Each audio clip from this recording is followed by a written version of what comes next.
সাথে দেখা করতে আসছিল। তারপর হচ্ছে এই যে ডাইপার নিয়ে আসছে, আর হচ্ছে দুধ নিয়ে আসছে। যেহেতু আয়াসের 6 মাস পূরণ হবে, এই জন্য হচ্ছে 2টা দুধ বা 3টা দুধ এরকম লাগবে। কালকে রাতে আমার আব্বু ওর জন্য 3টা দুধ নিয়ে আসছে, ডাইপারও নিয়ে আসছে।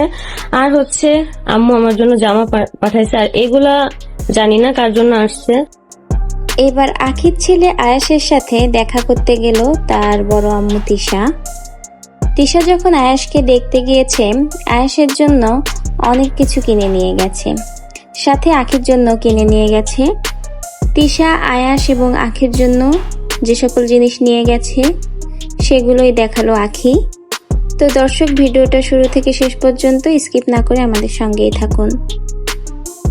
এই তুমুল ঝগড়ার ভিতরেও আখির ছেলের সাথে দেখা করতে গেছে আখির বড় সতীন তিশা। আয়েশের জন্য সে অনেক কিছুই কিনে নিয়ে গেছে, দুধ, ডায়াপার সহ আরো অনেক কিছুই কিনেছে আয়েশের জন্য। শুধু যে আয়েশের জন্য এনেছে তেমন না, সাথে আখির জন্য অনেক কিছু নিয়ে এসেছে, সুন্দর একটা ড্রেস নিয়ে এসেছে এবং সাথে অনেক কিছু।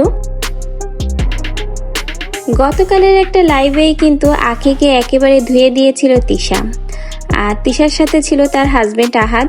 একদিনের ভিতরে আবার কি এমন চমক হয়ে গেল যে আখির জন্য ড্রেস, তারপরে অনেক কিছু কিনে তাকে দেখতে চলে গেল। হঠাৎ করে আগের দিন একদম আখিকে ধুয়ে দিয়ে পরের দিনই চলে গেছে আখি আর আয়াসকে দেখতে। তাহলে এখন অনেকেই প্রশ্ন করছে, তাহলে এদের ভিতরের এই তুমুল ঝগড়াটা আসলে কি ছিল? এখন অনেকেই বলছে এদের ঝগড়া কি শুধু অভিনয় না নাটক, না এর পিছনে অন্য কিছুও রয়েছে।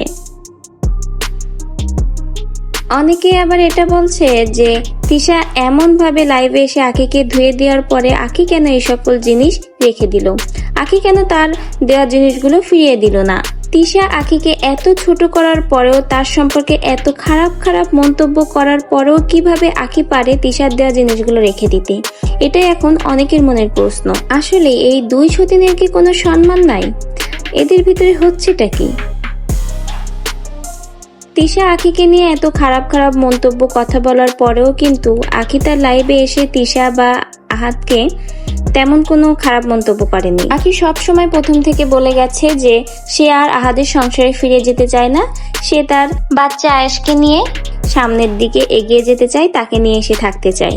অন্যদিকে আহাদ বলেছে সে কখনোই আখিকে আনতে যাবে না, কিন্তু আখি যদি স্বেচ্ছায় আসতে চায় তাহলে তার জন্য তার দরজা খোলা, সে আসতে পারে তার কাছে, কিন্তু সে কখনোই যে আখিকে নিজে ফিরিয়ে আনবে না। আখির যদি আসতে হয় তাহলে আখিকে নিজেই আসতে হবে।